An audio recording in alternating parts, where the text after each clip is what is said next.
All right, first and foremost, I want to say, call out Yahweh Shem Shai. I also want to say, which means all praises to the Father in the name of the Son. I also want to say, Yahweh Shem Shai, Barakatah, mean the Most High in Christ, blessed. And I also want to say, Shalom. I'm going to get into this Exodus 1. I'm going to go all the way to chapter 6. And we're going to go into this. It's going to be pretty simple for the most part. Exodus is pretty simple for the most part if you get into it. It's not too much to it, you know what I mean? It's the descriptions of Israel and how we moved and how we got out of Egypt, man. This part here is more so how we got out of Egypt, and that's like the title says. I got it written down here. It says God's call to Moses, man. That's more so what this is leaned at, but it's also going into topics like the Israelites in Egypt, right? Which should be known, but some people don't have basic knowledge, so it has to be brought out. Right, so this Exodus 1 verse 1. Now these are the names of the children of Israel which came into Egypt. Every man in his household came with Jacob. So this telling you what was said in Deuteronomy, right? It says Reuben, Simeon. And bear with me, man, I'm not feeling too well.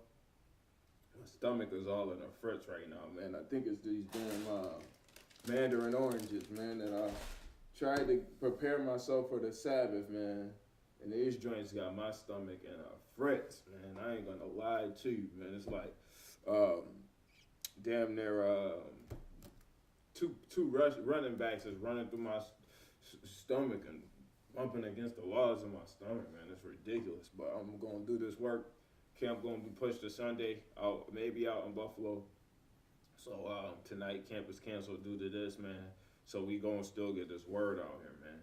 So we gonna go through this Exodus 1 and 2. It says Reuben, Simeon, Levi, and Judah, Issachar, Zebulun, and Benjamin, Dan and Naphtali, Gad and Asher, and all the souls that came out of the loins of Jacob were 70 souls, for Joseph was in Egypt already. And it says, and Joseph died, and all his brethren, and all that generation. And the children of Israel were fruitful and increased abundantly and multiplied. So they were fruitful and multiplying, man, following the laws of God, man, which was written in Genesis 1. Genesis 4, if I'm not mistaken. These are the laws that we were keeping already, man. And wax exceeding mighty, right? So that's what they came up, and the land was filled with them. So they had the land filled with their own people, man, right? And this is where Israelites were established, man, right? This wasn't in Israel, man. Israel's first a people, then a place, man. The place is not even needed for Israel to be known, man. Right? So now there arose up a new king over Egypt, which knew not Joseph, man. And we seen from Genesis 50, Joseph died, man. Right? He died. And that would mean that when a new king or a new pharaoh rose up, he wouldn't have known Joseph, man. Joseph was highly famed in all Egypt, man. But after he passed on, man, that weight that he held is not there no more, man. And let's go there really quick.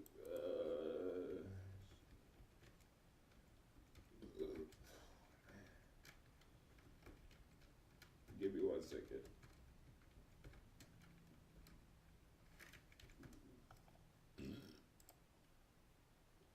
So this is Genesis 15, verse 13. And he said unto Abram, know of a surety that thy seed shall be in the saints. Know of a surety that thy seed shall be a stranger in a land that is not theirs, and shall serve them, and they shall afflict them 400 years. Exactly 400 years don't happen nowhere, man. Not in Egypt, not in America. We've been here for a long time. We were in Egypt for 435 years, right? Let's go here.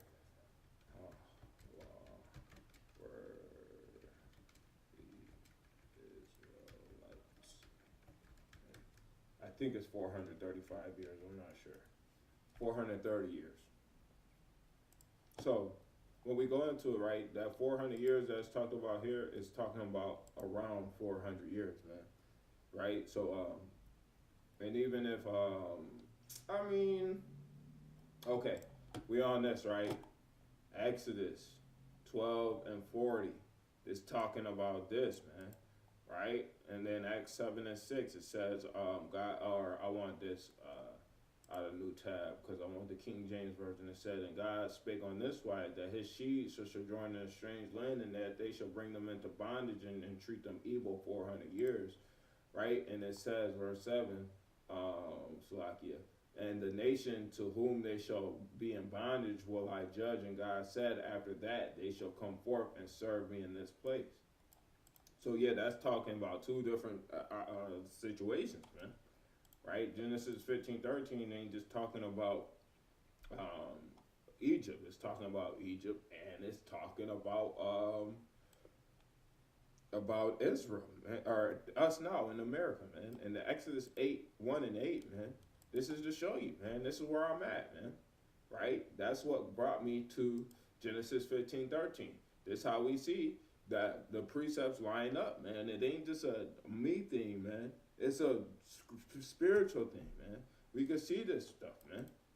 But continuing on, man, Exodus 1 verse 9, and he said unto his people, behold, the people of the children of Israel are more mightier than we, right? Come and let us deal wisely with them, lest they multiply and it come to pass that when they falleth out when there falleth out any war, they join also unto our enemies and fight against us, and so get them up out of the land. Therefore they did set over them taskmasters. Let's get that word out of the Hebrew. Taskmasters. Mas. I wasn't going to say Mak, because that could be read as a C or an S, but it's Mas, right? Which is tributary, levy, discomfited taskmasters, gang or body of forced laborers, task workers, labor, band, or gang, forced service, task work, serfdom, tributary, tribute, levy, taskmaster, discomforted, labor band, labor gang, slave gang, gang overseers, right? Forced service, serfdom, tribute, and forced payment, right? So these could be used in a bunch of different connotations, man, just dependent upon what version or what the context of it is, man. So we see here that this word taskmasters here is fit because they did set over them taskmasters to afflict them with their burdens. And they built for Pharaoh treasure cities, Pithom and Ramses, man. So we're going to also get in here. I think I got Pithom and Ramses before because that goes into King Ramses, I'm almost sure. But we're going to get Pithom, right? And that says Pithom, that says city of justice, one of the store cities which the Pharaoh made the Israelites build, right? So these is talking about how we built up Egypt, man. The Sphinx, the pyramids, all that was done by Israelites, man. A lot of people would say that was done prior to the Israelites coming in captivity, man. But this is the type of servitude we was doing. We was doing that type of stuff, building up treasured cities, man, right? Treasure cities, great cities, man. Let's actually go to that word treasure real quick. We know city is probably going to be Bath, right? Which is place or daughter, right? But come on, man, let's get it. Treasure. So that's Mas Ka Na Nawath. Maskanawath. Maskanath. That ain't what it is. It's Maskanawath, right? And that's storehouse, treasure, supply, storage, house, magazine, right?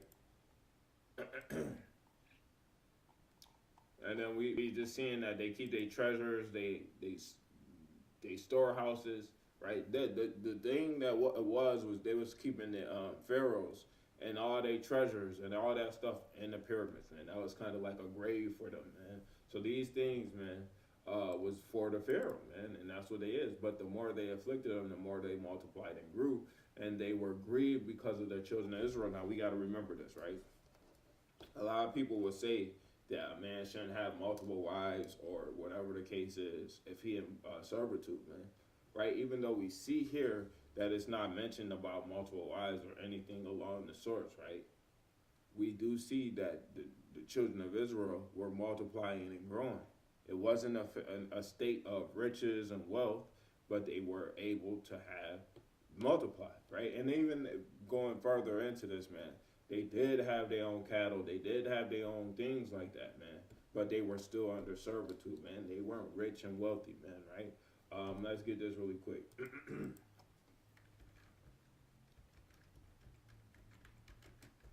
Let's get this, right? Because we're going to get Deuteronomy 7, verse 7, right? We know what 6 says. Hopefully, y'all write this out, right? But this is Deuteronomy 7 and 7. The Lord did not set his love upon you, nor choose you, because you were more in number than any people, for you were the fewest of all people.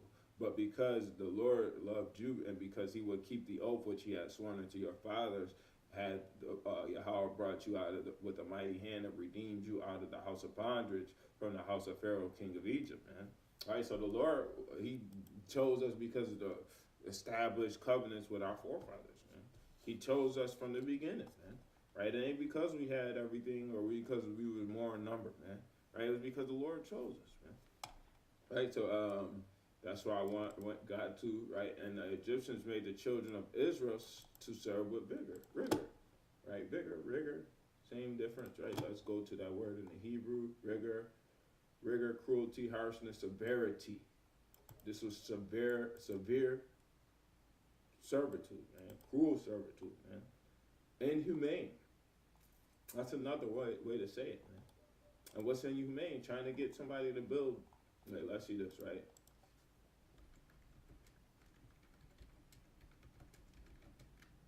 We're going to get into this really quick, right?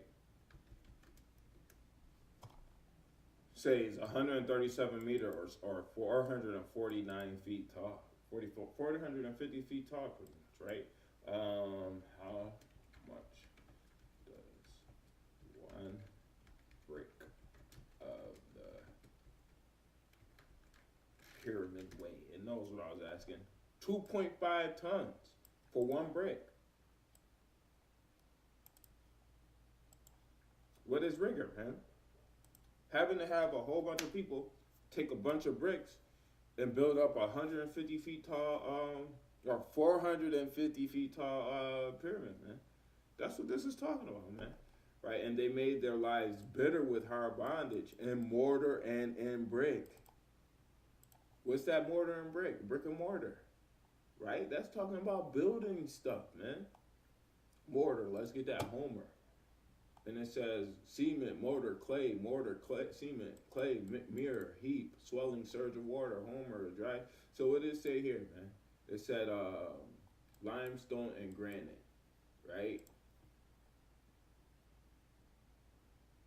Cement, hold on.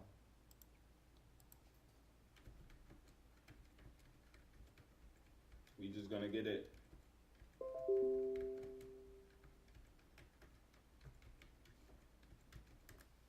Let's get it real quick. Yes, limestone is a key ingredient in the production of cement. So, brick and mortar, right? That's what it says here, right? And it says here that the bricks were made out of limestone and granite. So that the brick, mortar, right? Cement. Let's hit that brick real quick. Labanai, right? It says brick, tile, brick, tile, pavement. So we was laying down the roads and putting bricks together, man, 2-ton bricks together to build their choice cities, man. Right? And it says, in all manner of service in the field, and all their service wherein they made them serve was with rigor, right? So this says that they built the choice cities. They was doing hard bondage, specifically in brick and mortar, right? And then all manner of service in the field. And then it says all their service, which they made to serve, was with rigor, man. So they had to do brick, mortar, and field work, man. There was a lot of stuff going on at this time, man. They weren't just doing the pyramids, man. They weren't just doing field work, man. There was a whole bunch of types of stuff going on, man. God damn it. right? But continuing on, it says, all the king of Egypt spake with the Hebrew midwives, of which the name of the one was Sifra, and the name of the other was Pua, right? And he said, when do ye do the office of a midwife to the Hebrew women, and see them upon the stools? If it be a son, then ye shall kill him, but if it be a daughter, then she shall live. So basically, we see that they was telling them to kill the boys, man, kill the sons, man. And it says, but the midwives feared the Most High, so that they was Hebrew women, or it wasn't Hebrew women, but the midwives, the Egyptian midwives, right? No, it says the Hebrew midwives. I'm just trying to clarify any misconceptions here, man. So the Hebrew midwives, right? So they said when the Hebrew midwives, right, was to get the kids, they was to kill the sons, but they didn't want to. They feared the Most High and did not, as the king of Egypt commanded them, but saved the children alive. So they kept the children alive, man. They didn't kill them, right? And the king of Egypt called for the midwives and said unto them, why have ye done this thing and have saved the children alive? And the midwives said unto Pharaoh, because the Hebrew women are not as the Egyptian women. They're not the same, are not like us. For they are lively and are delivered ere the midwives come in unto them. Therefore God dealt with the midwives, and the people multiplied and waxed very mighty. So we're seeing a lot of multiplying and being fruitful here, man. And it came to pass, because the midwives feared God, that he made them houses. So the Lord was dealing with them. And then Pharaoh charged all his people, saying, every son that is born ye shall cast into the river, and every daughter ye shall save alive. Right, so continuing on, Exodus 2. All right, let's get rid of this. It says, and there went a man of the house of Levi, and took to daughter, Salakia, and took to wife a daughter of Levi. And the woman conceived and bare a son, and when she saw him that he was a goodly child, she hid him, right? We know who this is about, right? Hid him 3 months. So she hid Moses for 3 months, man, right? And when she could not longer hide him, right, she took him for an ark of bulrushes, right, and daubed it with slime and with pitch, and put the child therein, and she laid it in the flags by the river's brink. Now we got to understand what's going on here, right? We got to see that, yeah, she did all this, but during this time, man, the 3 months, she was following Hebrew customs. So Moses was circumcised. Moses was treated as a Hebrew, right? And it was done so, man. So we got to make sure that when they go into the Egyptians who didn't practice circumcision, it wasn't the same, man. So when it comes down to it, we see that there's going to be a difference between the Egyptians and the Israelites, man. They're not going to have the same customs, man. So for a child, a baby at that matter, to have a difference between an Egyptian, that would be the only difference that you could really tell in an infant, man, right? Because they both are dark-skinned children, man, and we're going to get to that, man. But they both, and that's probably not going to happen in this video, but we're going to get to it, right? It might be Exodus 4 if I'm not mistaken. But still, man, we see that it's a difference in customs, man, right? And the daughter of Pharaoh came down to wash herself at the river, right? In the Salakia, I skipped a verse. And when she could no longer hide him, she took him an ark of bulrushes. Okay, I read that. And put the child therein and laid it in the flags by the river's brinks. And his sister stood afar off to what would be done to him. And the daughter of Pharaoh came to wash herself at the river, and her maidens walked along the riverside. And when she saw the ark among the flags, she sent her maid to fetch it. And when she had opened it, she saw the child, and behold, the babe wept. And she had compassion on him and said, this is one of the Hebrews' children. How did she know it was the Hebrews' children? Well, one, they was putting the children in the river because Pharaoh told them, but also because when you opened it up, right, and you see the child, man, you understand that this can't be an Egyptian child, man. It's a different customs, man, right? Then said his sister, the Pharaoh's daughter, shall I go and call the nurse of the Hebrew woman that she may nurse the child for thee? And Pharaoh's daughter said to her, go. And the maid went and called the child's mother, and Pharaoh's daughter said unto her, take this child away and nurse it for me, and I will give thee thy wages. And the woman took the child and nursed it, and the child grew, and she brought him unto Pharaoh's daughter, and he became her son, right? And she called his name Moses, and she said, because I drew him out of water. So Moshe is withdrew, if I'm not mistaken. Right, let's get that. Masha, drawn, rescued.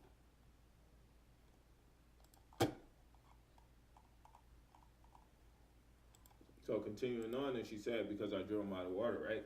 And it says, and it came to pass in those days when Moses was grown. So Moses had grew up at this point, obviously, that he went out unto his brethren because he knew who his people was and looked on their burdens, even though he was considered Pharaoh's son, or Pharaoh's daughter's son, right? He knew who he was, right? And looked on their burdens, and he spied an Egyptian smiting an Hebrew, right? One of his brethren, right? He knew who his people was. And let's see that word for smiting, right? Nakah, nakach, or no, that's nakah, right? Smite, slay, kill, beat, slaughter, stricken, given, wounded, stripes. Salakia, man, I'm gassy as hell, man. Salakia, we gonna go to Exodus 2, and let's see where we just got that from. Exodus 2. Bear with me, 2 and 11, right? Exodus 2, right? Oh man, scrolling too much here, right? Exodus 2, and now we gotta get to Exodus 2 and 11, right? And now we see here, right? I want to get the specific version. I'm actually gonna search for it, right? So find and page, find. So kill. All right. So we got one. Okay. Where's the version that says kill, right? The GNT, one of my favorite translations, right? It says, when Moses had grown up, he went out to visit his people, the Hebrews, and he saw how they were first to do hard labor. He even saw an Egyptian kill a Hebrew, one of Moses' own people. So they say in here that he slayed them, man, right? It could be said that, right? And we're going to continuing on, though, because it say it down here. And he looked this way and that way, and when he saw that there was no man, he slew the Egyptian and hid him in the sand, so he had to die, man. And when he went out the second day, behold, 2 men of the Hebrews strode together, and he said to him, him that did wrong, wherefore thou smitest thy fellow, man? Right, so they was fighting. They wasn't actually killing each other, right? But continuing on, and he said, who made thee a prince and a judge over us? Intendest thou to kill me as thou killest the Egyptian? And Moses feared and said, surely this thing is known, right? So he was scared, man. He knew that people knew that he did some dirt, man. He did some justice, man, for his brethren, man. He had to kill an Egyptian, man. Right, and it says, now he about to leave, man, right? Because he knew what happened, and he's like, yo, I got to get out of here, right? Now, continuing on, Exodus 2 and 15. Now, when Pharaoh heard this thing, he sought to slay Moses. So he wanted Moses' head, man. But Moses fled from the face of Pharaoh and dwelt in the land of Midian. And he sat down by a well. And now the priest of Midian had 7 daughters, right? And we got to understand, right? This was said, was not Midian, the priest of Midian, priest of the Most High God in the video. This is not a priest of the Most High God. Midianite, strife, son of Abraham by Keturah, and progenitor of the tribe of the Midianites or Arabians, right? So this is potentially could be Ishmael, right? Actually, we're not going to say potentially. This is Ishmael, right? We can't get around it, man, because we understand that it has to be Ishmael, man. Abraham had, okay, well, no, not necessarily son of Abraham by Keturah and a progenitor. So not necessarily Ishmael, because it do say by Keturah, man. Right? Actually, let's get this right. I'm just gonna look it up on my handy dandy phone, right? Because we don't want to add to nothing. I said it was Ishmael. That's not the case.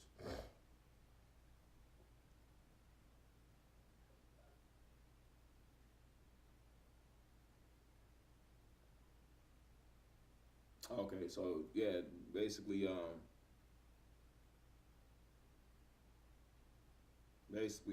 what happened was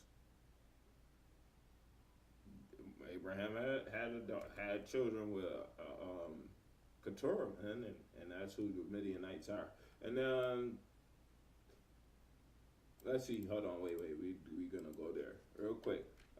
18 nations. Okay, it's crazy how the first thing that always pop up is this. So we got Edom, Elam. I just want to see Midian. So Midian ain't even existing to this day, man. So they was done.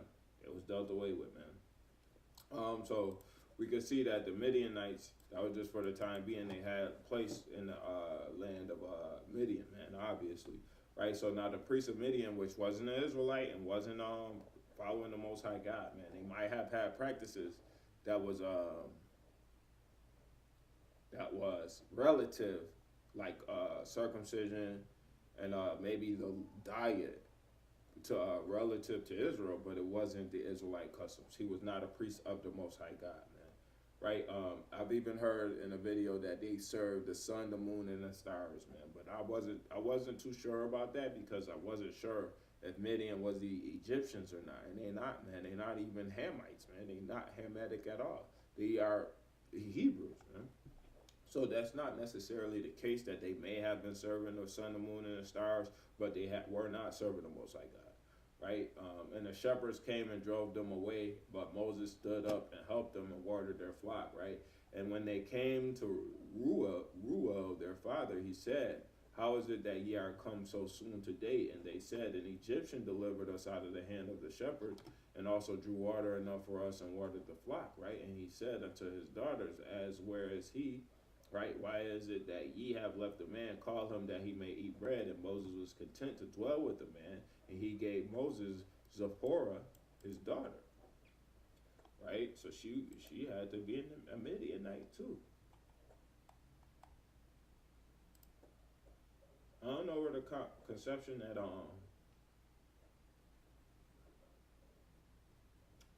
she was Egyptian. She was an Israelite. She wasn't an Israelite. But Zipporah, man. Oh well, we're not gonna get into it. A lot of stuff comes to knowledge when you read and you understand for yourself, man. You gotta try and figure out why people call her Egyptian, man. And I'm not sure why that's the case, man. Hold on.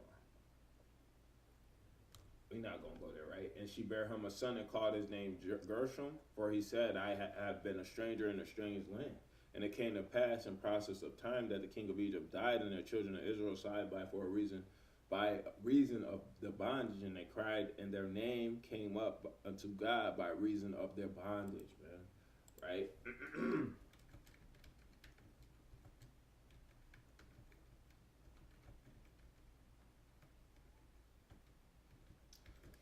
Right, Psalm 34 and 17, it says, "The righteous cry, and the Lord heareth, and delivereth them out of all their troubles." Right? Psalm 145, it says, "I will extol thee, O King, I will extol thee, my King, O Salakia. I will extol thee, my King, my God, O King, and I will bless thy name forever and ever. Every day will I bless thee, and I will praise thy name forever and ever. Great is Yahweh, and greatly to be praised, and his greatness is unsearchable," right? It's something that,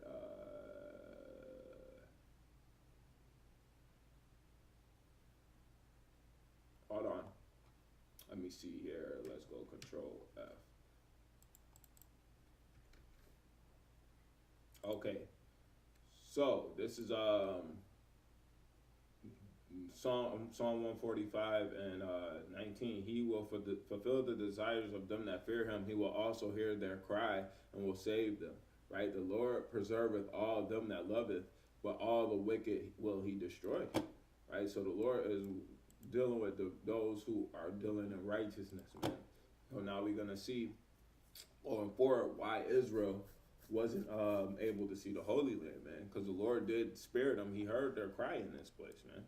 Right? And it says, "And God heard their groaning and remembered his covenant with Abraham, Isaac, and with Jacob." So the Lord, he turned this, he was getting ready to turn their captivity due to the faith and works of Abraham, Isaac, and Jacob, not because of what they was doing in Egypt, man. Right? Because of what he remembered with the covenant of Abraham, man. Right? And it says, "And God looked upon the children of Israel, and God had respect unto them," right? Hold on, I want to get something really quick.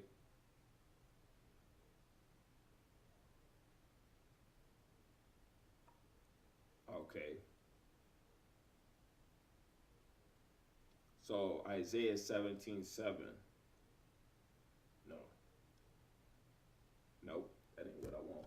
I'm not gonna get something I don't need. I thought it was one that said God or the Lord respects Israel, but oh well, that's where it says it at though, right?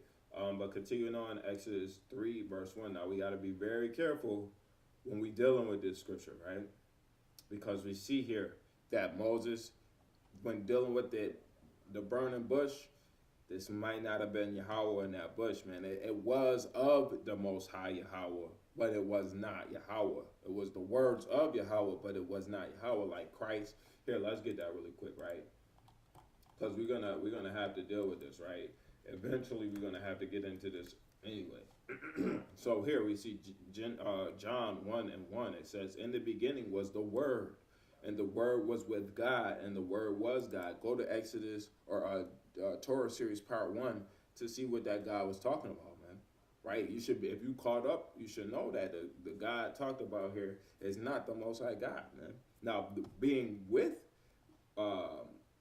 God, that means that they aren't the same, but you're together, right? And it says, "And the same was in the beginning with God." Let's go down to 14, right?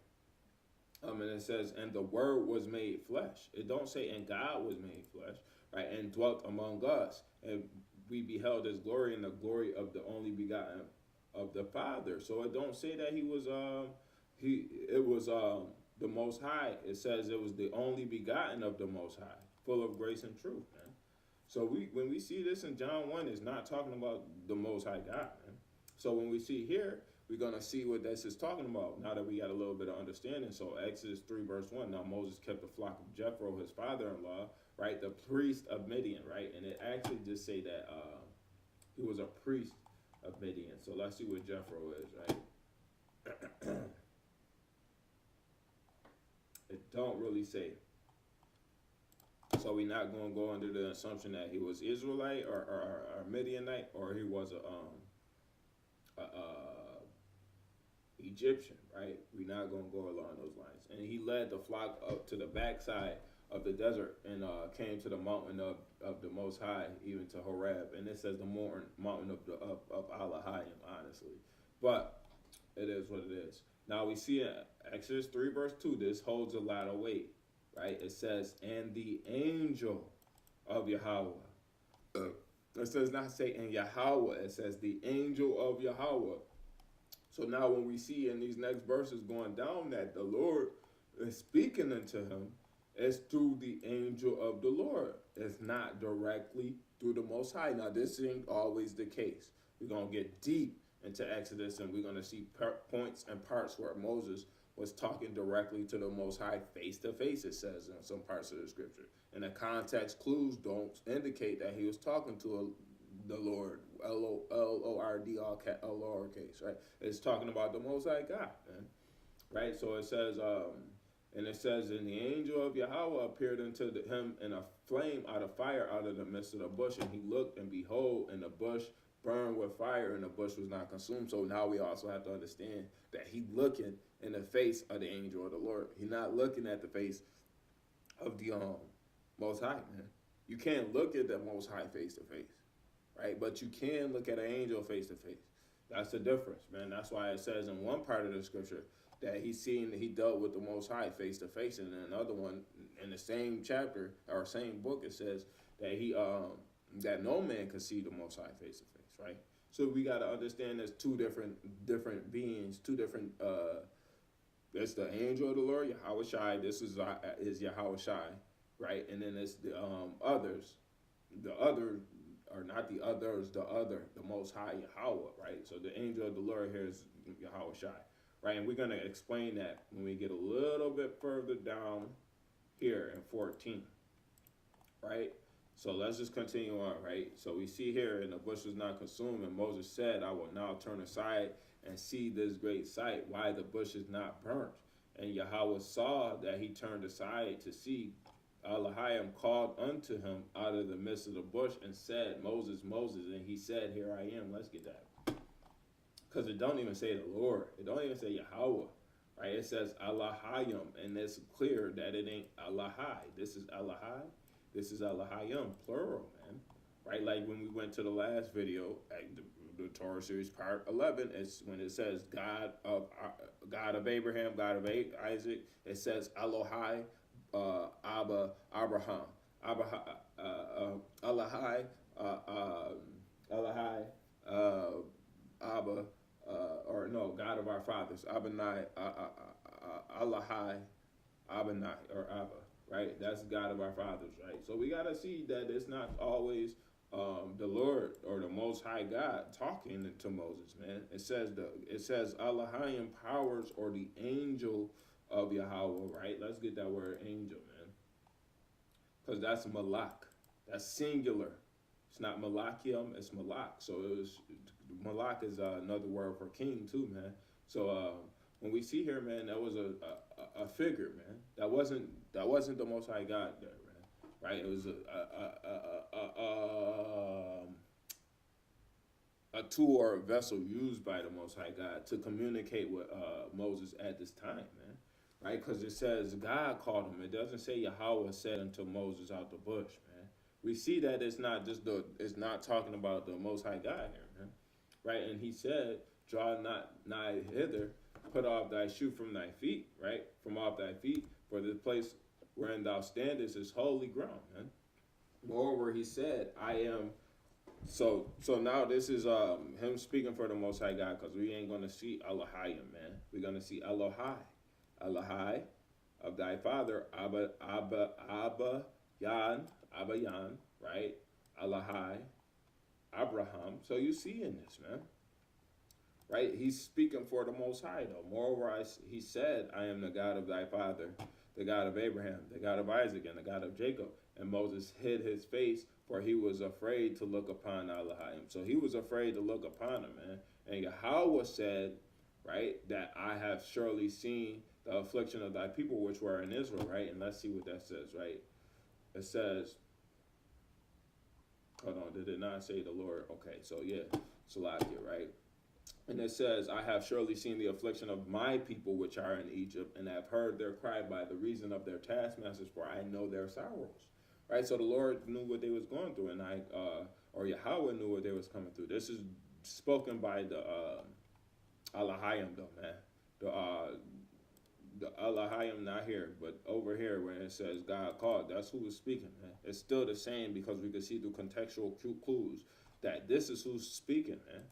Right? And continuing on, though, and then I came down to deliver them out of the hand of the Egyptians, and to bring them out of the land unto a good land and a large, and unto a land flowing with milk and honey, unto the place of the Canaanites and Hittites and Amorites and Perizzites and Hivites and Jebusites, right? Let's get this 1, 2, 3, 4, 5, 6. So yeah, we still gonna get it right. It should still, nope, I ain't got it pulled up, so let's go here, right?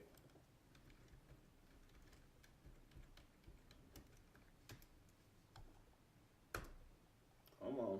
Internet acting kind of slow. Hopefully it's not slow over here on my stream. But yeah, man, it's the Amorites was the ones that wasn't listening, or it might be the Girgashites, right? The Amorites is there, Girgashites is not mentioned. So in Deuteronomy 7, right, it says, when Yahweh thy Elohim shall bring thee into the land whither thou goest to possess it, and had cast out many nations before thee, the Hittites and the Girgashites and the Amorites and the Canaanites and the Perizzites and the Hivites and the Jebusites, right? Let's see what this. Oh no, I can't even freaking undo that. That's crazy. I closed the tab. Let's see. Let's go back to Exodus 3.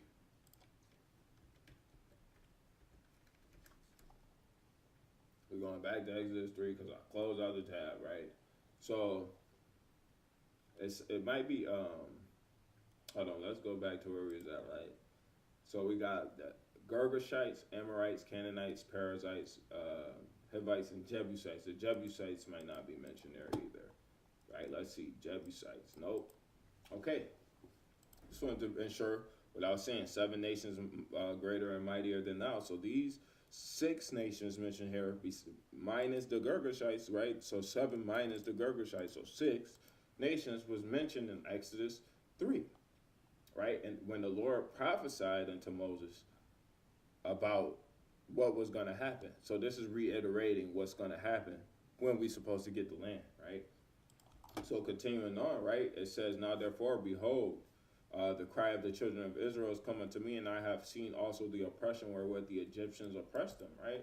And it says, now this is imperative here. It says the mission of Moses. So now the Elohim, or the voice of the Most High, man, the vessel that was being used for the Most High is going to tell Moses what his duty is, man.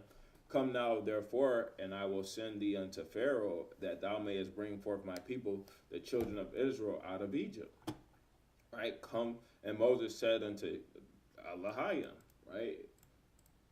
There's times where Moses says stuff unto Elohai, right? Or Allah, it's the Elohim. So that's actually the powers.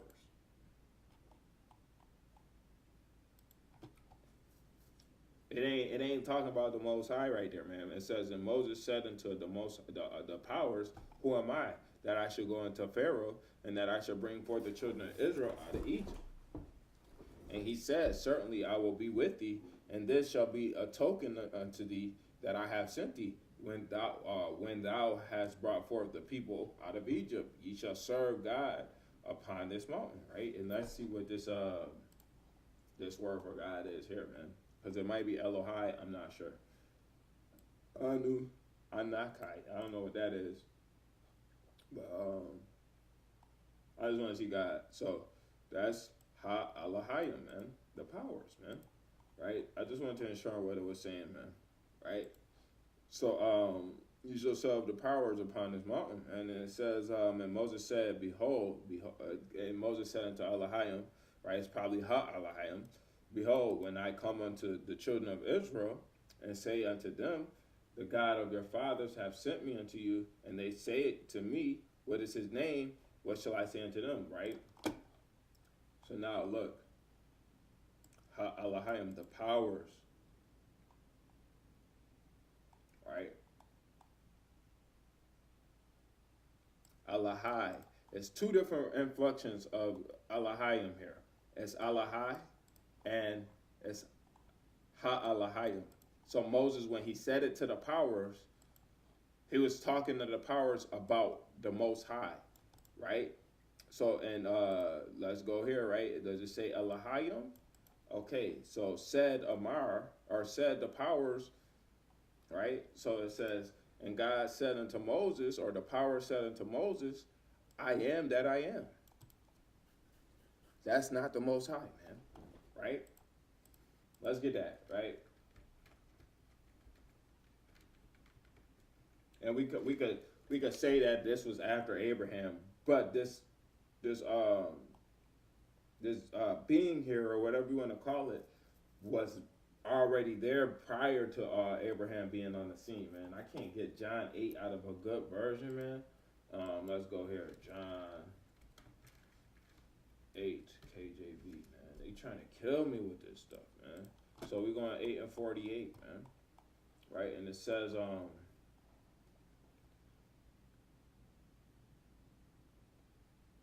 what?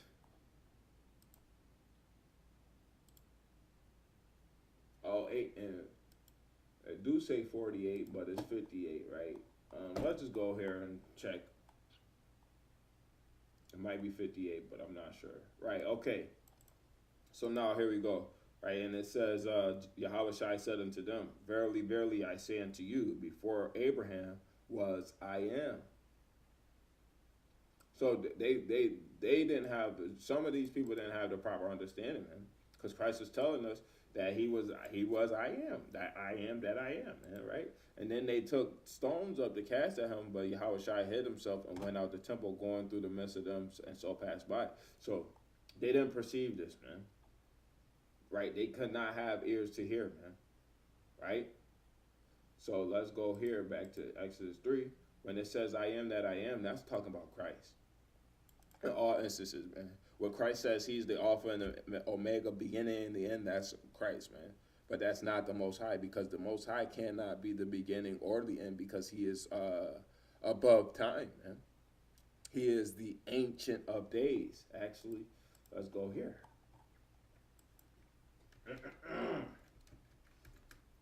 Right, we want to just confirm what this is, because we could see this ideology in the Old Testament. I mean, in Genesis, man.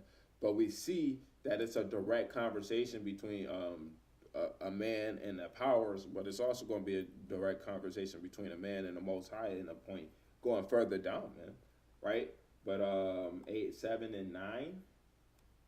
Right. So this is Daniel 7 and 9. It says, "And I beheld till the thrones were cast down, and the Ancient of Days did sit."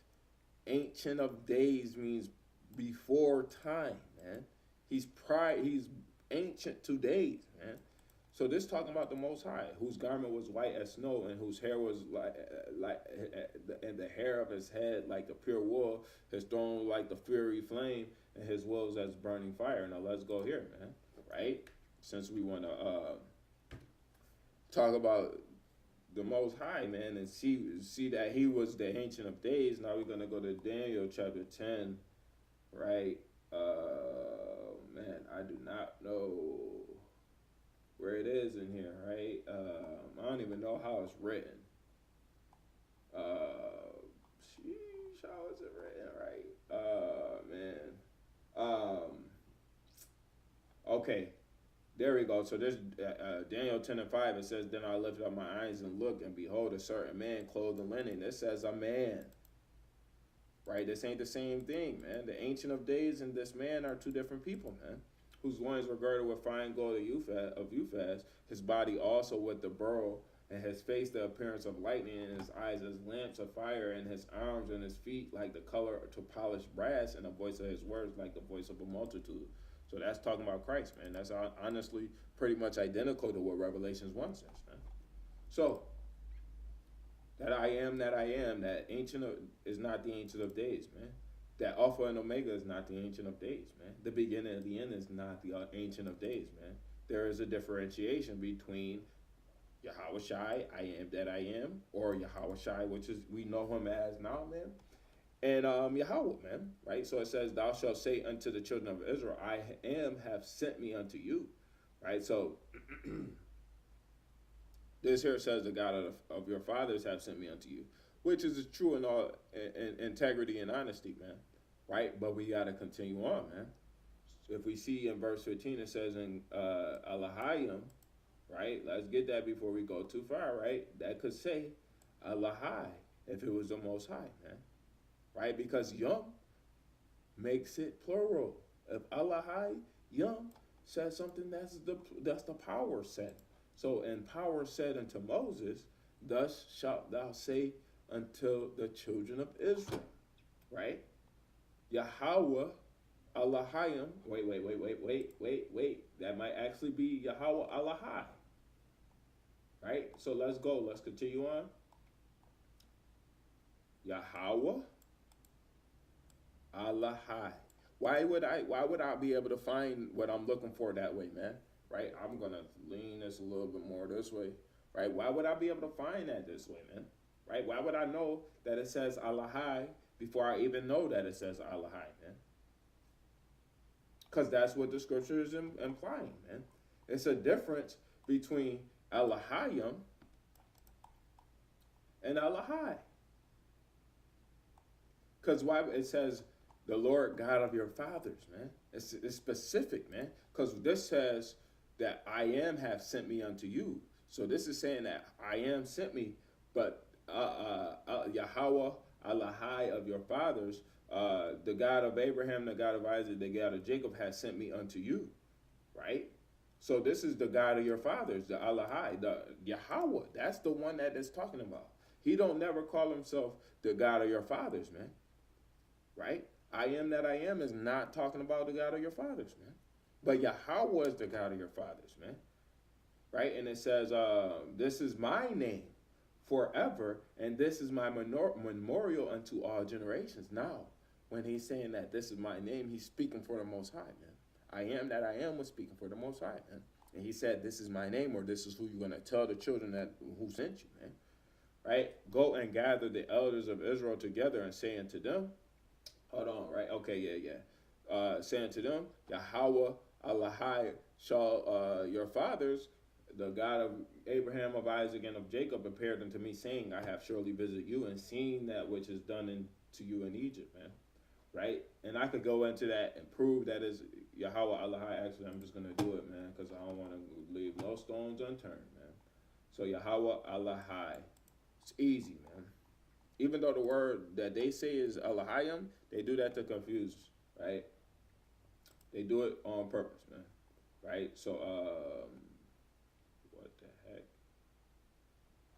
Okay, so, and I have heard, and I have said, I will bring you out of the affliction of Egypt unto the land of the Canaanites, the Hittites, the Amorites, the Perizzites, the Hivites, and the Jebusites, unto a land flowing with milk and honey. And they shall hearken unto thy voice. And thou shalt come, thou and the elders of Israel, unto the king of Egypt, and ye shall say unto him, Yahweh, Elohai of the Hebrews, have met us, with us, and now let us go. We beseech thee 3 days' journey into the wilderness, that we may sacrifice to Yahweh our Elohai, right? It might actually be Elohim, man, right? Sacrifice unto our God, Yahweh, Elohai, now. Wow, I never even seen that one, right? And they don't tell you the real meaning behind this, man, because they don't want you to know what these words mean, man. They want you to kind of like have to use context clues, man. So when I go into Yahweh Elohim, I'm gonna start going into this to see what Yahweh our God is, man. And Naya is our. Abanawa or Nawa. Now. Okay, so that's Alahaya Nawa. Alahai Nawa. Alahai Nawa. Right? And Nawa is our. Ooh, I just did the math in my head that quick, you see? Right? So Nawa is our and our Alahai. It ain't even Alahayim Nawa. Right? It's Alahai. So when we see that, man, we see that this is talking directly about our Father, our power, our God, right? This ain't talking about everybody else, right? And I am sure that the king of Egypt will not let you go, no, not by a mighty hand. So he was saying, look, I know the king of Egypt, Pharaoh, he's not going to let you go, man. Even though you plead with him, he's not going to let y'all go, man. So he said, and I will stretch out my hand and smite Egypt with all my wonders, which I will do in the midst thereof. And after that, he will let you go. He will let you go, right? And I will give this people favor in the sight of the Egyptians, and it shall come to pass that when ye go, ye shall not go empty, man. Twofold. That's twofold as hell, man. Right? Because when we leave Egypt this time, we're not leaving empty-handed either, man. Twofold for sure. Right? If you don't want to believe it's twofold, that's rather here nor there, but this is twofold, man. Right? We're not going to leave here empty-handed. Right, verse 22, right, it says, but every woman shall borrow of her neighbor. Let's not go that far, right? Because we have to get it, right?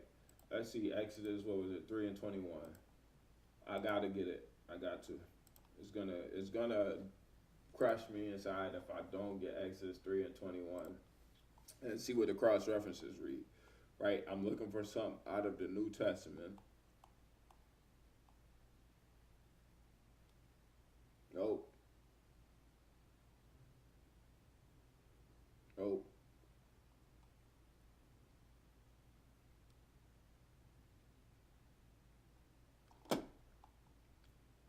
Let's try Isaiah 61. Isaiah 61, because that is definitely talking about the end times, man. This is talking about the gospel that we're supposed to preach. So is let's see. Why would they even suggest anything out of Isaiah if oh well, it don't matter, right? So 61:9. And their seed shall be known among the Gentiles, and their offspring, Isaiah 61:9, and their offspring among the people, all that see them shall acknowledge them, that they are the seed which the Lord hath blessed, right? So Keep on going. This 10, it says, I will greatly rejoice in Yahweh. My soul shall be joyful in my power, for he hath clothed me with garments of salvation. He hath covered me with the robe of righteousness. As a bridegroom decketh himself with ornament, and as a bride adorneth herself with her jewels, man. So, we're going to be decked out with gold and everything, man. But every woman shall borrow of her neighbor, and this Exodus 3:22, it says, but every woman shall borrow of her neighbor, and of her that sojourneth in her house, jewels of silver and of jewels of gold, and raiment, and ye shall put them upon your sons and upon your daughters, and ye shall spoil the Egyptians. The Egyptians going to be spoiled, man, right? Meaning that they're going to be ransacked and brought to nothing. America, right? Actually, let's get that really quick, because I know what this is.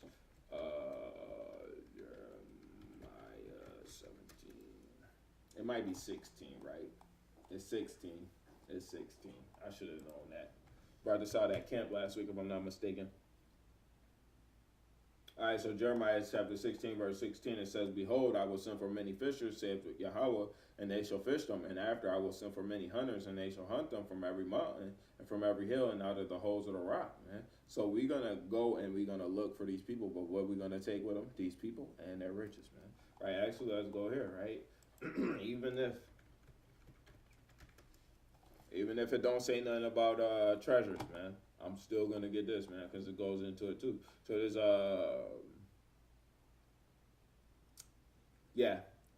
this is right. This Exodus or Isaiah chapter 13 verse 15. It says, Everyone that is found shall be thrust through, and everyone that is joined unto them shall fall by the sword. Their children also shall be dashed to pieces before their eyes. Their houses shall be spoiled.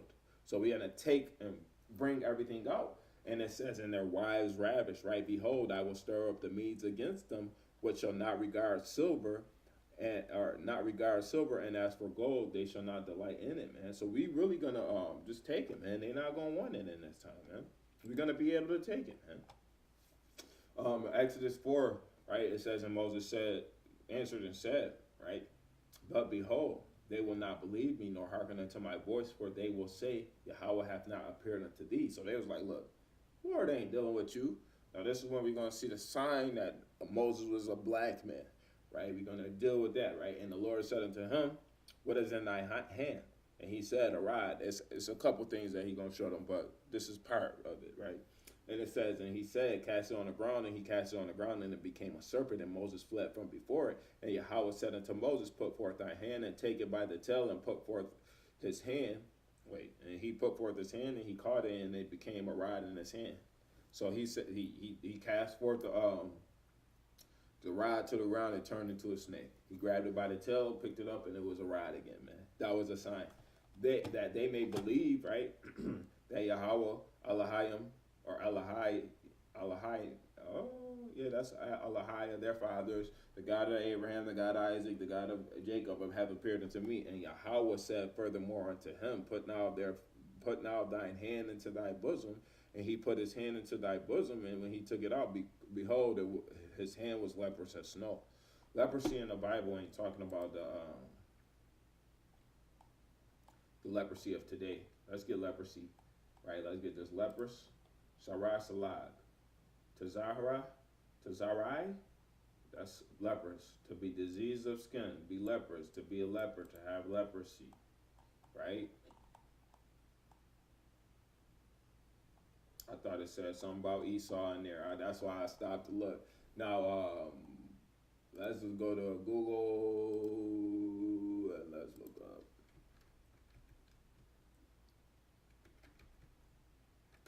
Let's look up leprosy. Images. You see that? Now this here, common leprosy. That's what leprosy was known as in the Bible. This modern leprosy this is more so like it too, kind of, but that's a disease that eats away at the skin, man. That's not what the Bible is talking about, man. Right? That outside of the rashes and everything, that's leprosy, man. White skin, that's leprosy, man. Right? So, And how do we know that? As leprosy is light skin. It says lepers as snow, right? Shalak, which is snow, snowy, snow. It's no other indication of anything other than snow. And it says probably from its whiteness. What color is snow anywhere in the world other than white? So using the common implications, we can see that he turned from a darker hue into a leprous or a white state, man. Right? And then it says, and he said, put thine hand into thy bosom again. And he put his hand into his bosom again and plucked it out of his bosom. And behold, it was turned again as his other flesh. Let's see that word for other, man. It might not even be a word for other. You see? As his flesh. And that says Bashar.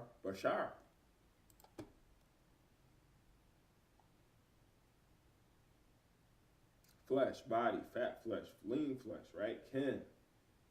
Lean flesh, mankind, myself, nakedness, skin. Let's see what this first instance of this is. Okay. Adam. I want to see Cain.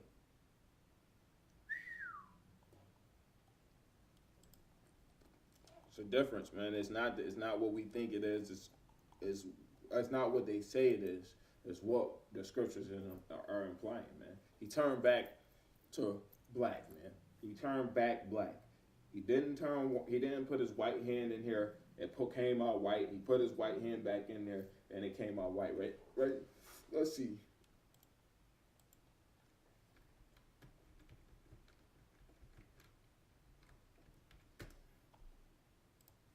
Not even gonna do that.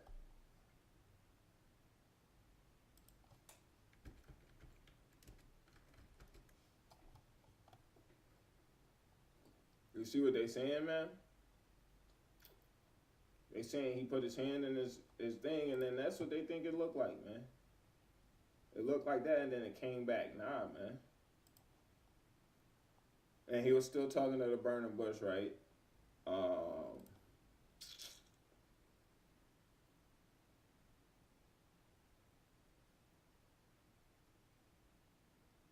See, that's on Pinterest, man. And that's probably an Israelite, man. Let's see who this is, man. Hebrew woman. Ari. Hebrew women love doing their work online, man. That's one thing I love about that. I'm not trying to log in, man. They ain't letting you see nothing on their website without logging in, man. Right? So you can't get this flesh from that. See? That's probably an Israelite. Brown hands, brown arms, white hands. Right? It's probably an Israelite, man. Hebrew Israelite. Come on, man. Hebrew Israelite gotta make money some way, man. They make money off of small stuff like that, man. What is that, a button? Ain't nothing wrong with that, man. Do your thing, man. Do your thing, right? You're gonna keep on doing that too, man. Right? What is that? My history?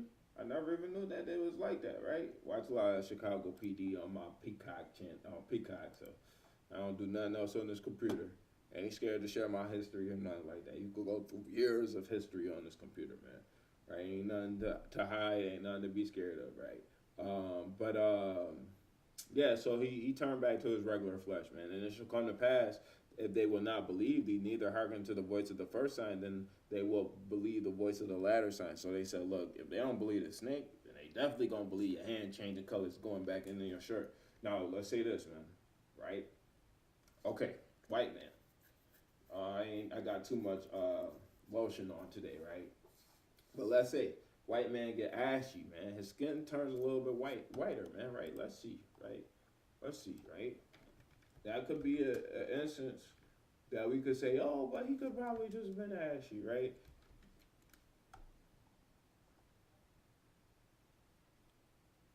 Now, when we see black ashiness, man, you can see the indication, man. Ashy, hold on, let me see.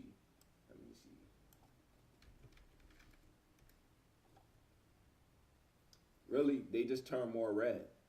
So when they get ashy, they get redder, right? So therefore, how do we indicate that this leprous snow was being a white hand and going in a white hand and it's coming out whiter? It's not what happened, man, right? And I only use ashy hands because leprosy and whites don't happen, man. They don't lose hue. There's some of the European nations who may not be Esau, man. The bag is not up, is up with them. I don't know, man. But they darker skin like Armenians. They can become lighter, man. Or so on and so forth. There's a lot of nations, right? Grecians, so on and so forth, man. These people might be not Edom, man, and they can turn leprous. But Esau is a leper from the beginning, man. Right? It's his sign that he was given from the beginning, man. Right? And it shall come to pass, Exodus 4:9, and it shall come to pass that they will not believe also these two signs, neither hearken unto thy voice, that thou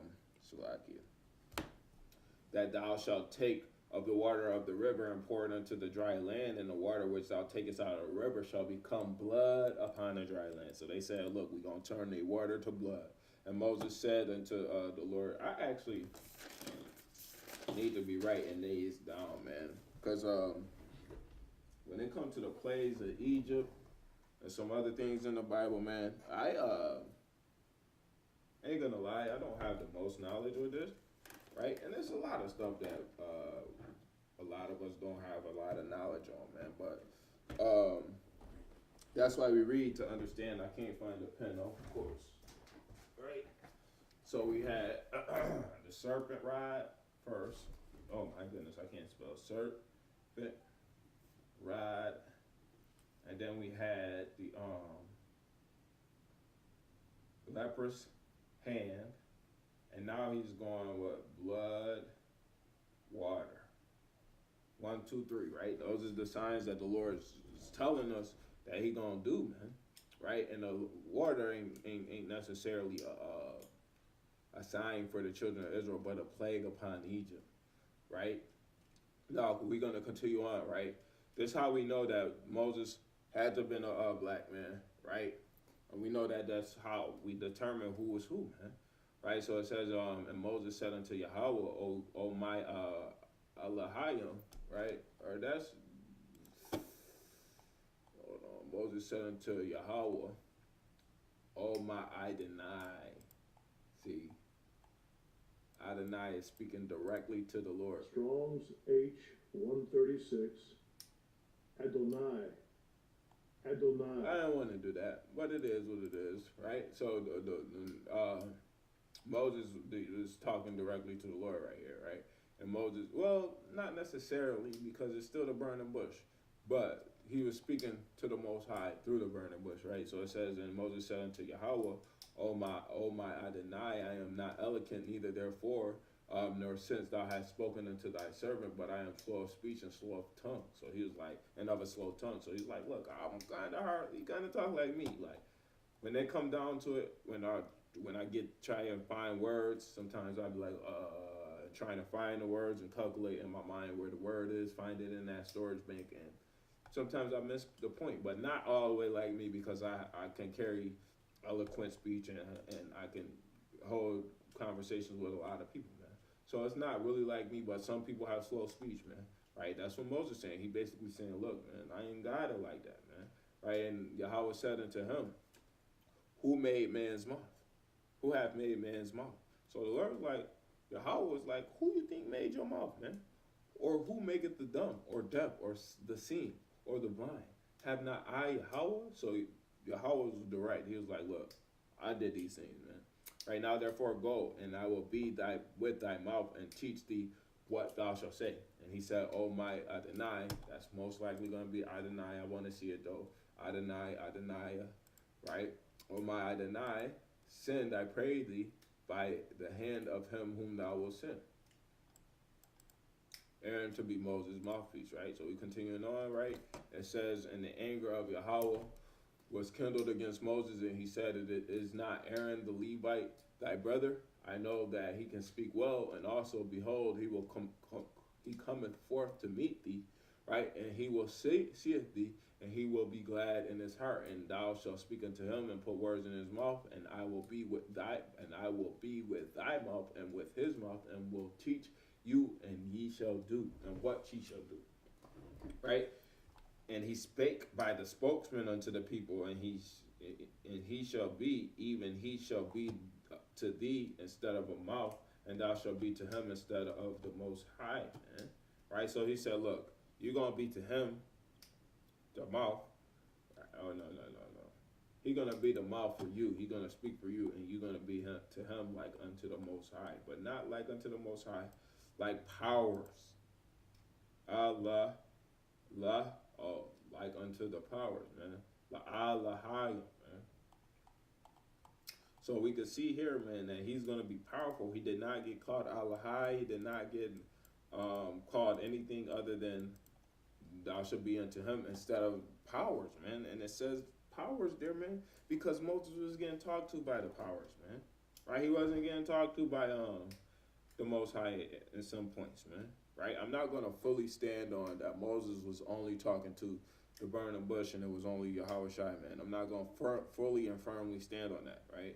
Because there was other points where Moses was talking, and it says he was talking to the Yahweh, man. I can't say that it is or it ain't, but through context, we see that he was still talking to the burning bush, and it was the angel of the Lord in the burning bush.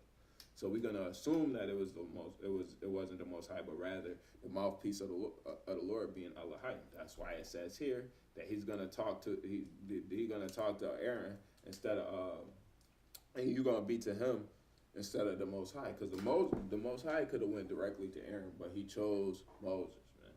Right? He chose Moses to do all these things. And thou shalt take his rod in thine hand, wherewith thou shalt do signs. And Moses went and returned to Jethro his father-in-law, and said unto him, Let me go, I pray thee, and return to my brother which are in Egypt, and see whether they be yet alive. And Jethro said unto Moses, Go in peace. And Yahweh said unto Moses in Midian, Go return into Egypt, for all the men are dead which sought thy life. So he said, Look, they are dead, man. You ain't even got to worry no more. And Moses took his wife and sons, and set them upon an ass, and he returned to the land of Egypt. And Moses took the rod of God in his hand. Let's see what that God is there, man. I gotta keep on going there, man. Right? Alahayim. Alahayim. The rod of the powers. So he had the rod of the powers in his hand, man. And Yahweh said unto Moses, When thou goest to return into Egypt, see that thou doest all those wonders before Pharaoh, which I have put in thine hand, and I will harden his heart, and that he shall not let the people go. So now you see that Moses then left, right, and returned to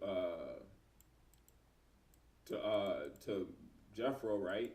He went to Jethro, right? And now he's no longer dealing with the burning bush. So now this is the Lord, Yahweh, right, is saying to Moses, man. Right, and Moses said unto Moses, and Yahweh said unto Moses, When thou goest to return into Egypt, see that thou do all those wonders before Pharaoh, which I have put in thine hand, but I will harden his heart, and he shall not let the people go. And thou shalt say unto Pharaoh, Thus saith Yahweh, Israel is my son, even my firstborn. Only begotten is Christ, but the firstborn is Israel, man. Right? So if we're not understanding how Israel is the Lord's son, right, Yahweh's son, but Christ is his only begotten son, that's because the Lord chose Yahweh Shai. He chose him specifically out of the children of Israel to be the joint heir, or the heir to his kingdom, man. Right? The Lord's kingdom, right, which is soon to come.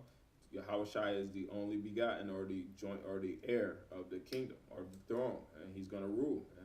The Lord bestowed all the things upon Christ, man, right, to give unto the children of Israel, man, in the latter days, man.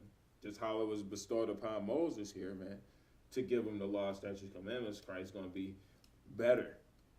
I ain't going to say like unto Moses, better than Moses. You understand what I'm saying, right?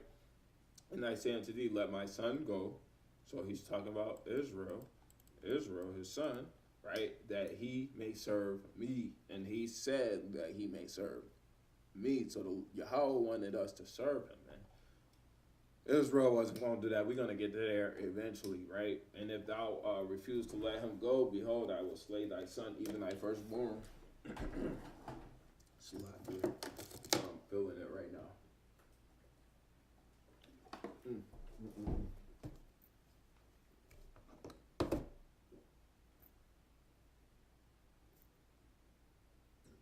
Now,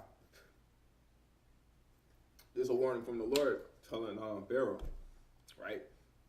But he telling Moses to tell Pharaoh this, right? Which Moses is going to tell Aaron, Aaron going to tell the Pharaoh, of course. But we're going to continue on. It says, and I say unto thee, let my son go, that he may serve me. And if thou refuse to let him go, behold, I will slay even thy firstborn, right? So they said, the Lord says, since you don't want to let go of my child, my firstborn, I'm going to kill your firstborn, right? And it says, and it came to pass by the way in the end, right, that Yahweh met him and sought to kill him, right? Okay, yeah. This is something that people often question, why the Lord would seek to kill Moses, right? But he had sons, man. Moses had sons, and his sons were supposed to be circumcised on the 8th day.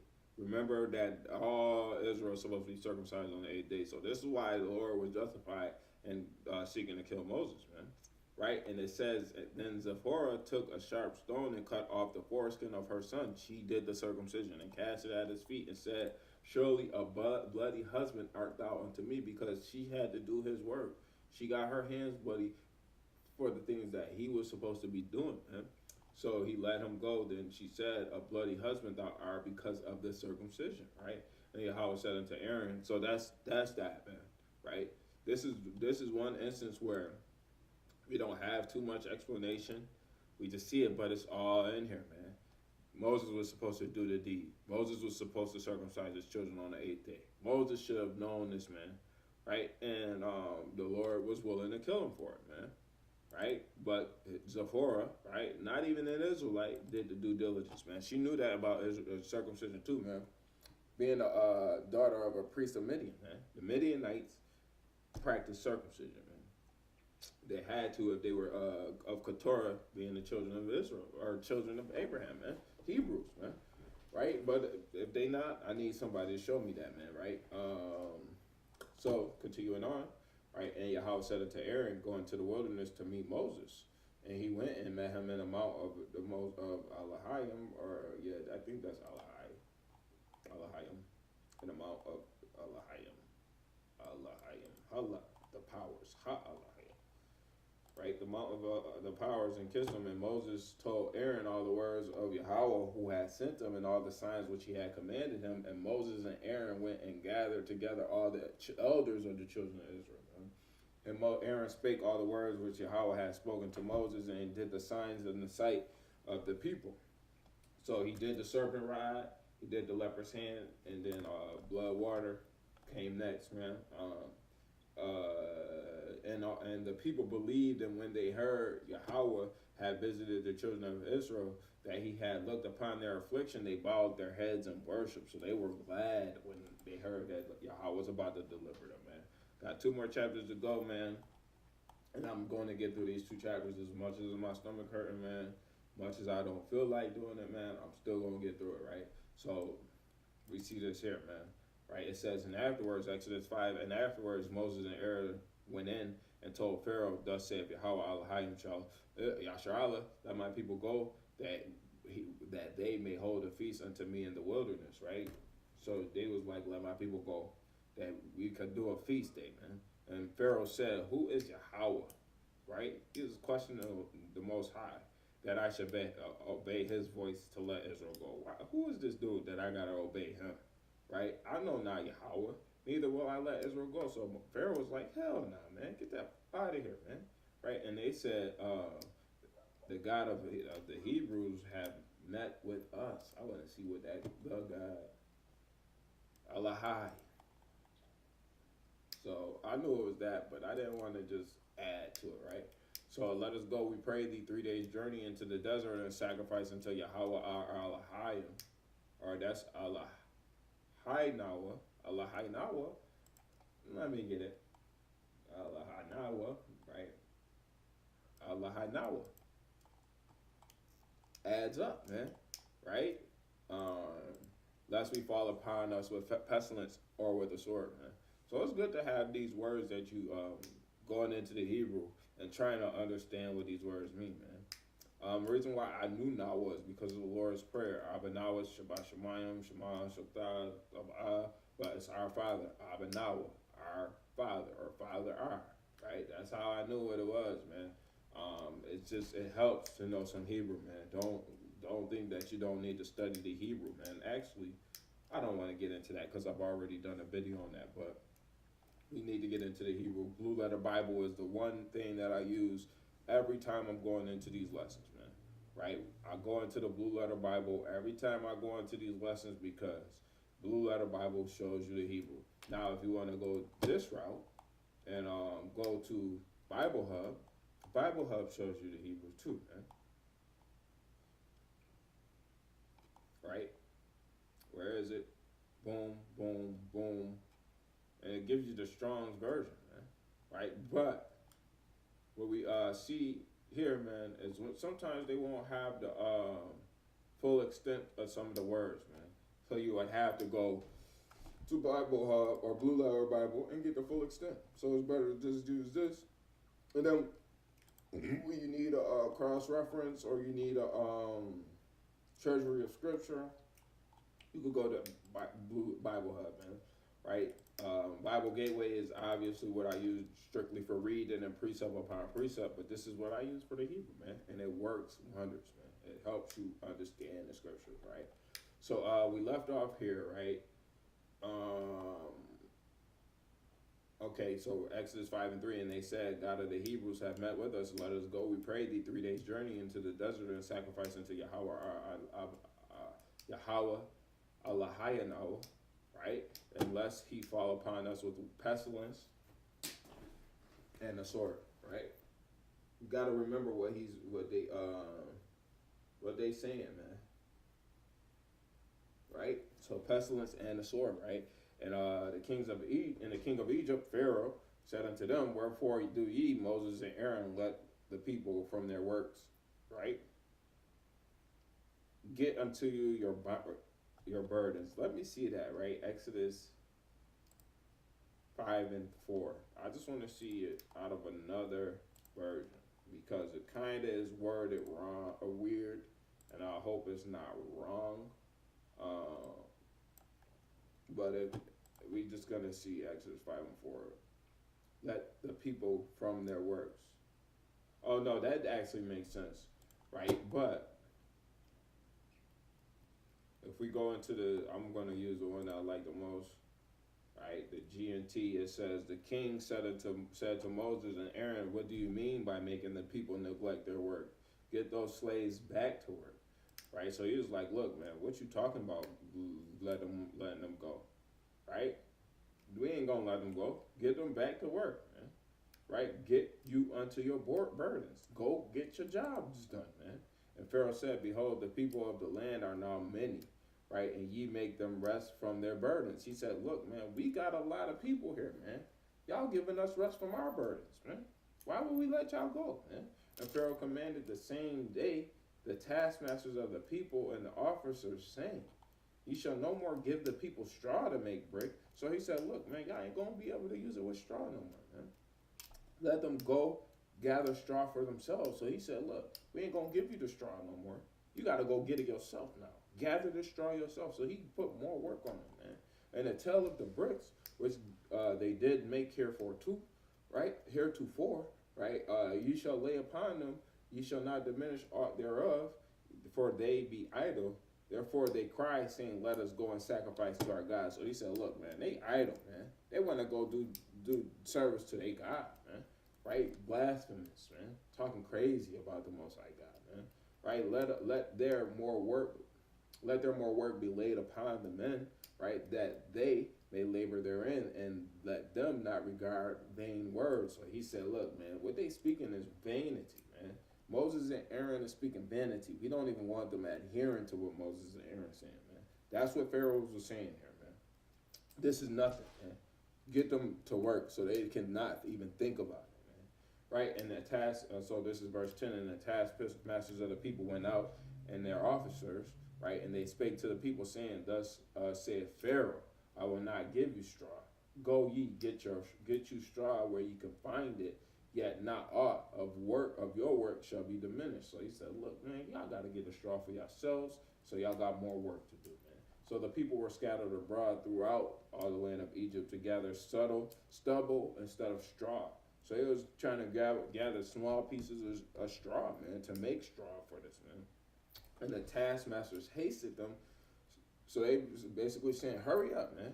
Saying, fulfill your works or daily tasks as when there was straw. So they wanted them to do the same quickness and same speed as they was when they had straw given to them, man. We need you to pick up the pace. So continuing on, man, and the task, okay. And the officers of the children of Israel, which Pharaoh's taskmasters had set over them, were beaten and demanded, wherefore have you not fulfill your task in making brick both yesterday and today as heretofore, man. Right? So he's like, look, man, y'all can't fulfill y'all jobs, man. Y'all was just doing it. Why can't y'all do it now, man? Right? And it makes no sense. Y'all was giving us straw. We had straw. We was able to put it together and put it there, man. Right? Children of Israel forgetful, man, because how can they ask for the blood, the flesh pots, when they was doing all these hard tasks, man? They worry about walking for 40 years as opposed to laboring for 400 years. Damn shame, right? And it says, then the officers of the children of Israel came and cried unto Pharaoh, saying, wherefore dealest thou thus with thy servants? So why are you dealing with us like this, man?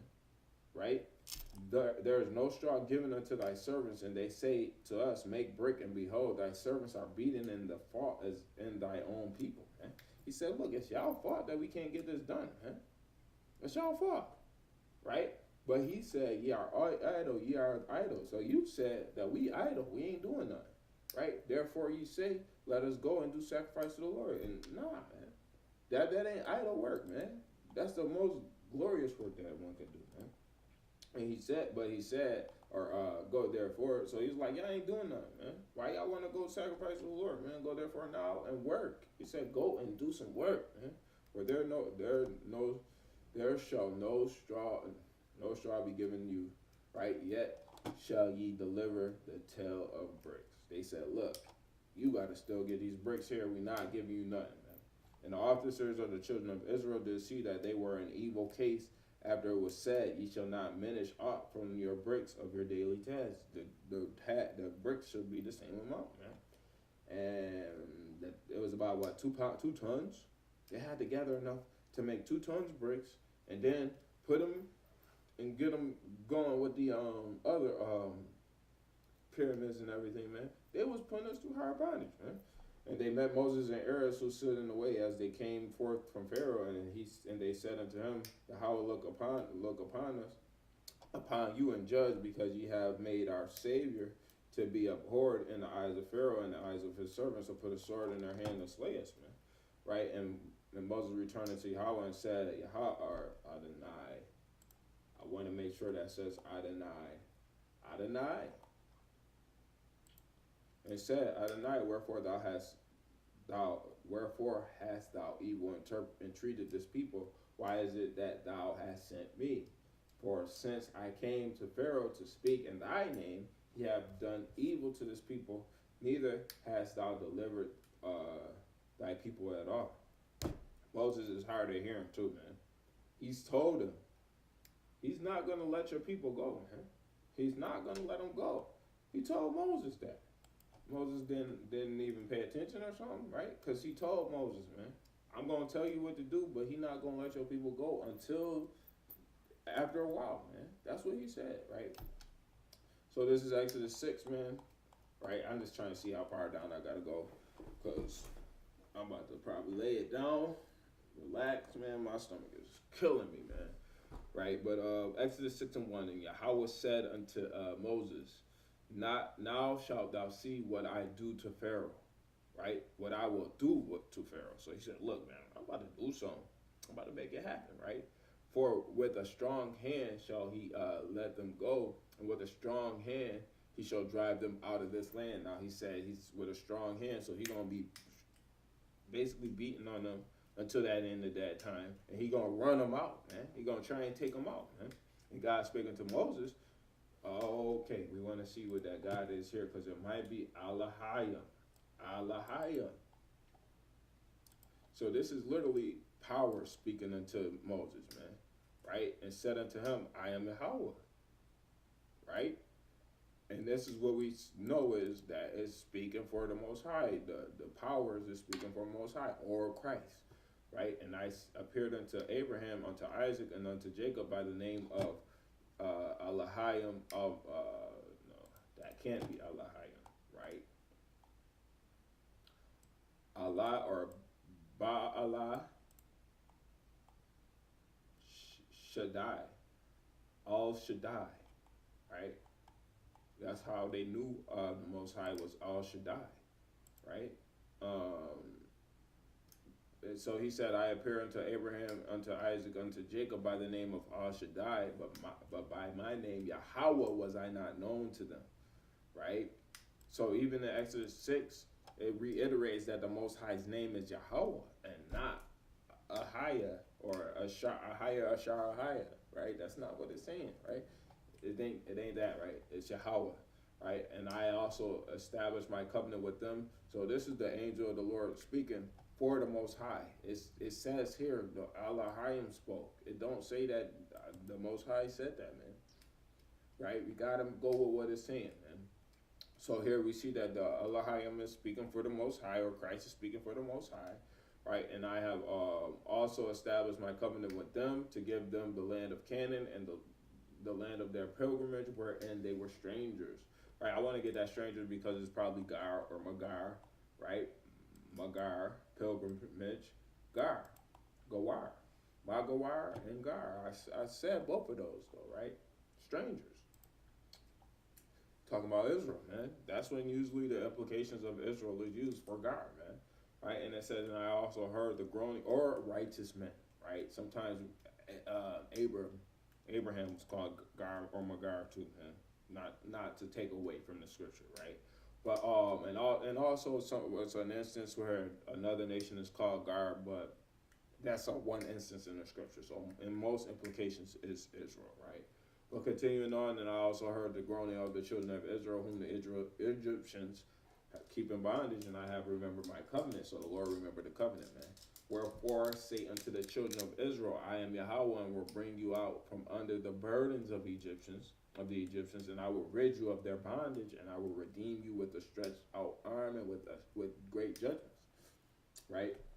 And will take you to me for a people, right? And I will be to you a God, and ye shall know that I am Yahweh, right? Your Allahai. I want to get that because it gotta be said. I am Yahweh. Ooh, that's Allahai. Allahai. Come. I don't know what come. Come. That ain't Quam, because Quam is arise. So I'm just trying to decipher what come is. I could get it out of the Strongs. I'm gonna give it a few flips to see if I can find it. I'm not too sure the order of the Hebrew, so I'm not gonna lose sleep over this. I think it's okay. So we got Ka, and then we got Kaf. All right, so it's this way.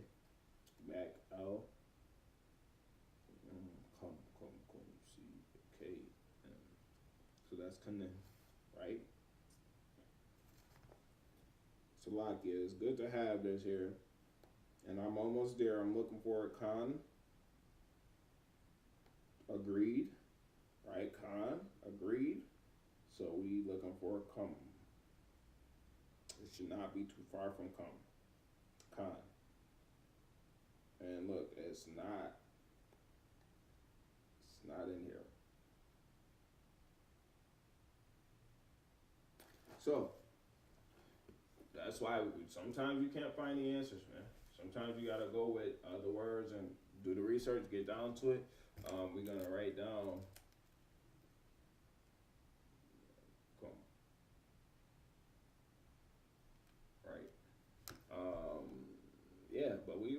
gonna get it eventually. We're gonna come to it. We'll come across it, man. Stay studious and you get to it, man. Right? So God, I am Yahweh your God, which brings you out from under the burdens of the Egyptians, and I will bring you in unto the land concerning the which I did swear to give to Abraham, to Isaac, to Jacob, and I will give it to you. I will give it you for an inheritance. I am Yahweh. Right? And Moses spake unto the children of Israel, so he reiterated what he said. But they hearkened not unto Moses for anguish of spirit. They was sick of the servitude and for cruel bondage, like it says, man. They were sick of doing it, man. Right? Like we are sick in America, they were sick in Egypt, man. They were sick and tired of it, man. Don't even be wanting to hear the words of the Lord sometimes because you're sick and tired of this place, man. That's how it is, man. But the house of Israel will not hearken unto me. That's why it says that, man. And Yahweh spake unto Moses, saying, speak, go in, speak unto Pharaoh, king of Egypt, that he let the children of Israel go out of his hand. And Moses spake before Yahweh, saying, behold, the children of Israel have not hearkened unto me. How then shall Pharaoh hear me, who am of uncircumcised lips? Salakia, what's going on here? And Yahweh spake unto Moses and unto Aaron, and gave them a charge unto the children of Israel and unto King of Pharaoh, and to bring the children of Israel out of the land of Egypt. Right. So it says, these be the heads of the fathers' houses. The sons of Reuben, the firstborn of Israel, Hanak and Palu and Hezron and Carmi. These are the families of Reuben. And the sons of Simeon, Jumiel and Jamin and Ohad and Jachin and Zohar and Shaw, the son of a Canaanitish woman. These are the families of Simeon. And these are the names of the sons of Levi, according to their generations, Gershon and Kohath and Merari. These are the years of the life of Levi. And the years of the life of Levi were 137 years. And the sons of Gershon, Libni and Shimi, and according to their families, and the sons of Kohath, Aram and Azar, and Izhar, and Hebron, and Uziel, the years of the life of Kohath were 133 years. And the sons of Merari, Mahali, and Mushi, these are the families of Levi according to their generations. And Amram took Jochebed, his father's sister, to wife, and she bare him Aaron. Oh, his father's sister. So it hit me in the head like, what the hell is this? But during this time, we got to see in Leviticus 18, this wasn't a law, such a commandment that we were adhering to. So taking your father's sister ain't that bad in that time, right? Your aunt, that ain't that bad in that time. But going after Leviticus 19, it's a sin, worthy unto death, right? So, and she bare him Aaron and Moses, and the years of the life of Aaron were 137 years, right? The sons of Azar, Korah, and Nepheg, and Zikri, right? The sons of Uziel, Michelle, and Elzaphan, and Zithri, right? And Aaron took him Elisheba, daughter of Amnibed, right? Sister of Nahshon to wife, and she bare him Nadab, and Abihu, Eleazar, and Ithamar, Eleazar. Love that name, man. When brothers in my camp is choosing the name Eleazar, man, that's a beautiful name right there. Let me see. I just want to get that name out the Hebrew, right? Prayers for the brother Eleazar, right? Eleazar, right? And that's God has helped. Beautiful name, man. Beautiful name, man. The sons of Korah, Asir, and Elkanah, right, and Abiashaph, right. These are the families of the Korahites, right. And Eleazar, Aaron's son, took him one of the daughters of Pithiel to wife, and she bare him Phineas. Love Phineas, man. If anything, I'm gonna get a child in the name of Phineas. Even though I'm not a Levite, man, I love that name, Phineas, Mordecai, and a few others, man. But these are choice names for me, and I love the story of Phineas, man. All right, we're gonna get Phineas out of the Hebrew. Nachas, Nachas. Right, and it says mouth of brass, man. Strong will, basically, strong willed. And these are these are that Aaron and Moses to whom Yahweh. These are the heads of the families of the fathers of the Levites according to their families. These are that Aaron and Moses to whom Yahweh said, "Bring out the children of Israel from the land of Egypt according to their armies." These are they which spake unto Pharaoh king of Egypt, and to bring them out the children of Israel from Egypt. These are that Moses and Aaron, right? And then it says, and it came to pass on the day when Yahweh spake unto Moses in the land of Egypt, that Yahweh spoke unto Moses, saying, I am Yahweh, speaking to Pharaoh king of Egypt, all that I say unto thee. That's the Lord. And it says, and Moses said before Yahweh, behold, I am of uncircumcised lips. How shall Pharaoh hearken unto me? Terrible place to end, but that's what I got in the description. I'm trying to break it down so that it's balanced. I got 6 here, 6 here, 6 here, 6 here, 6 here, and then 4 here, right? And 7 parts leading me up to Leviticus, Numbers, and Deuteronomy, man. And then eventually leading up to the conclusion of the Torah series, man. But hey, man, this hopefully this was edifying, man. We could see some points Moses was dealing with the Lord. Some points Moses was dealing with the angel of the Lord, man. And then we could also see that Moses was a black man. We could see that the conditions of the Israelites, man, and why the Lord was about to bring us out of Egypt, man. So with that, hopefully this lesson was edifying, man. I want to say Yahweh Shem Yahweh Shabbat.